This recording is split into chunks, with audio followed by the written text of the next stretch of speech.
research scholar and confused between two terms, that is Scopus or UGC Care? If so, this video is perfect for you. Welcome back to Learn to Speak channel. This is Monica and today I'll be explaining you about two terms and the major key differences, that is Scopus and UGC Care. So what is Scopus? It doesn't sound something that has a large scope. Yes, it sounds, अगर आप तोड़ मरोड़ के use करें तो yes, it sounds something has a large scope. तो Scopus is having something which has an international database indexing. Means here the international indexing database is used for your research paper. आपके research paper बहुत high quality की होती है और यहाँ international database used होते हैं जो कि आपकी visibility worldwide, इसका मतलब आपका paper worldwide visible होता है. Now moving to UGC Care. Now what is UGC Care? UGC Care में आपके list of journals होते हैं जहाँ पे UGC कुछ list of journals बताती है, कुछ institutions बताती है जहाँ पे आप अपने papers को publish कर सकते हैं और ये higher education के लिए यूज़ होती है. तो मेजर डिफरेंसेस क्या हो सकता है आपके स्कोपस एंड यूजीसी केयर में? मेजर डिफरेंसेस मेरे भाई यही होता है कि जो स्कोपस है उसकी विजिबिलिटी जो है वो आपका इंटरनेशनल लेवल होती है.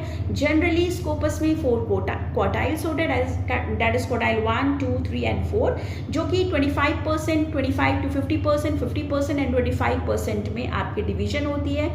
और आपके यूजीसी केयर में ऐसा कोई डिवीजन नहीं होता. आपके यूजीसी केयर में लिस्ट ऑफ जर्नल्स होती है जहाँ पे जा कर के आप अपने पेपर्स को अच्छी तरह से पब्लिश कर सकते हो.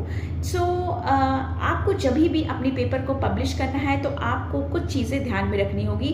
पहला चीज़ ये है कि आपको देखना है कि क्या वो जर्नल इंडेक्स्ड है कि नहीं, क्या उसका साइटेशन है कि नहीं.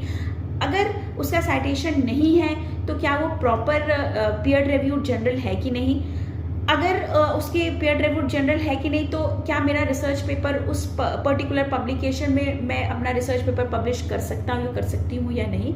तो ये कुछ बातें जो आपको अपने ध्यान में रखनी होगी जब भी आप सेलेक्ट कर रहे हैं कि मुझे स्कोपस में पेपर पब्लिश करना चाहिए कि अपना यूजीसी केयर में पब्लिश करना चाहिए. तो इंडियन एजुकेशन के हिसाब से, हायर एजुकेशन के हिसाब से आप अगर यूजीसी केयर लिस्ट में भी अपना पेपर पब्लिश करते हैं तो काम चल जाएगा आपका. लेकिन अगर आपको और हाई क्वालिटी रिसर्च चाहिए और अपने रिसर्च पेपर को बहुत हाई ले जाना है तो जाहिर सी बात है आपको स्कोपस में पब्लिकेशन करनी चाहिए.